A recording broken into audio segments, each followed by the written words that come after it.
Como é habitual, às quintas-feiras contamos com a presença de Marta Gaudêncio, advogada da Pedro Raposo e Associados. Marta, muito bom dia. Bom dia. Vamos falar de isenção de IVA nas vendas para exportação, um tema que interessa bastante para os empresários portugueses. Em que casos é que podemos ter esta isenção? É um tema de facto que interessa aos empresários portugueses que realizam exportações ou que vendem para entidades que depois vão exportar, porque aqui se permite que não haja liquidação de IVA. Ou seja, em regra, numa venda de bens é preciso liquidar IVA, mas se a venda de bens for realizada para fora da União Europeia ou mesmo para fora de Portugal, mas dentro da União Europeia, é isenta de IVA. Agora, normalmente as isenções de IVA, as isenções que são só internas, portanto, não estas nas vendas para fora de Portugal, limitam depois o direito à dedução do imposto. Neste caso não, portanto, há toda a vantagem em não liquidar IVA porque se continua a poder deduzir o imposto que se suportou. Então, uma entidade que venda bens a uma outra entidade portuguesa que os vá exportar de seguida, tem a possibilidade de não liquidar IVA. Porque, como os bens vão sair do território da União Europeia e desde que saiam num determinado prazo, que é de 60 dias, não tem de liquidar imposto. O que é que acontece? Os bens são entregues não ao exportador normalmente, mas são entregues já num armazém de exportação ou já no porto, no aeroporto, no local por onde vão sair, e é preenchido um certificado de exportação que depois há de ser validado pela alfândega, confirmando a saída dos bens. E se os bens saírem do território nacional no prazo de 60 dias, não é obrigatória esta liquidação. O que é bom para a empresa exportadora, porque não vai ter de avançar esse IVA ao Estado quando teria de fazer, noutras circunstâncias. Portanto, diminui-se aqui um bocadinho o encargo do IVA. O que é que acontece? Se os bens acabarem por não ser exportados, por uma qualquer razão, não vai haver este certificado de exportação devidamente carimbado e validado pelos serviços. Portanto, neste caso, a empresa que vendeu à empresa exportadora vai ter de liquidar o IVA mais tarde. Portanto, há que ter em atenção os prazos a cumprir e se os bens efetivamente saem do país. Exatamente. A condição essencial é que os bens saiam do país e saiam do país para fora da União Europeia.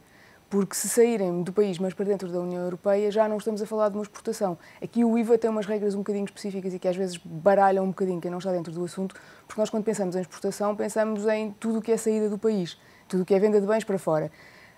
No IVA não. No IVA nós temos um conceito comunitário, das transmissões intracomunitárias, que são aquelas que vão para países da União Europeia e que também não têm IVA, embora o regime seja outro. Como não há controle alfandegário, por exemplo, não há esta questão dos documentos de exportação. E depois temos as verdadeiras exportações, que são aquelas que saem do território da União Europeia. E só a essas é que se aplica este regime. Mas, de facto, elas têm de sair no prazo de 60 dias. Portanto, há que ter em atenção estes prazos. Vamos passar ao segundo tema, a dispensa de prestação de garantia. Quando é que é possível obter esta dispensa? Estamos a falar em pagamentos em prestações, suspensão de processo executivo. Em que casos é que se aplica esta dispensa? Em regra, quando um contribuinte tem de pagar uma dívida em prestações ou quando reclamou ou impugnou uma determinada liquidação de imposto e o processo está a correr, se a dívida não for paga, é instaurado em paralelo um processo executivo. Este processo executivo pode ficar suspenso ou o pagamento em prestações pode ser autorizado se os contribuintes prestarem uma garantia. Agora, até aqui há uns 2 ou 3 anos era relativamente fácil prestar uma garantia, sobretudo para as empresas, porque havia garantias bancárias e era relativamente simples obter uma garantia bancária. Hoje em dia não só é muito mais complicado, como, enfim, os custos são muito superiores. E então prevê-se a possibilidade de ser dispensada a prestação de garantia. Quando é que pode ser dispensada?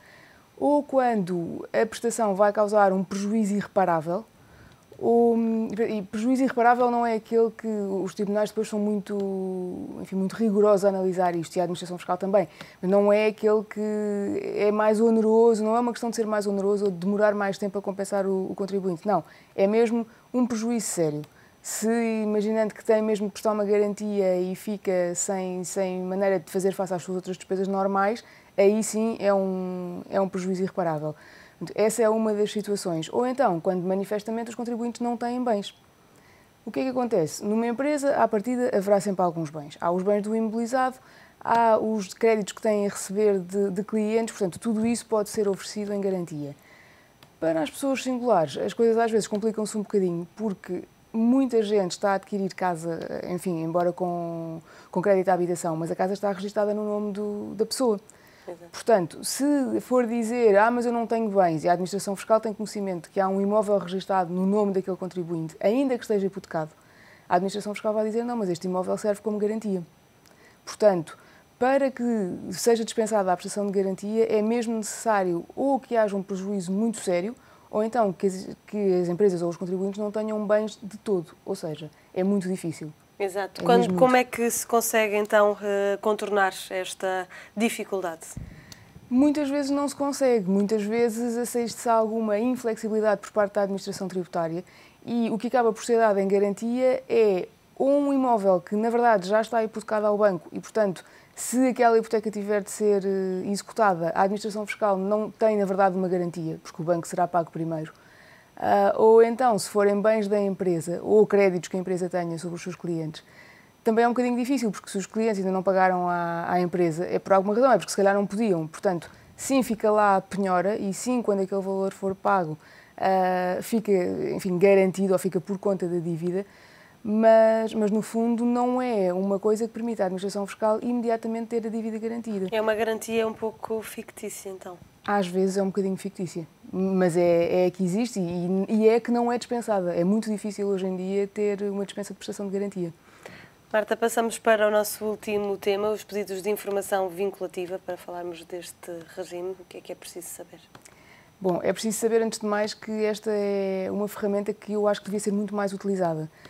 Os pedidos de informação vinculativa são o quê? São pedidos de informação que os contribuintes podem fazer à administração fiscal sobre o enquadramento de uma determinada situação. Ou seja, uma empresa vai começar uma nova atividade, não sabe como é que ela há de ser tributada, vai fundir-se, enfim, o que for. Tem a possibilidade de pedir à administração fiscal informação sobre, eu entendo que a tributação desta operação vai ser desta forma, confirmem-me lá se é verdade ou não. Isto é muito utilizado numa série de países, nomeadamente naqueles países que são mais criticados hoje em dia, como a Holanda e o Luxemburgo, por terem sistemas mais flexíveis. Mas a verdade é que isto dá alguma certeza aos contribuintes.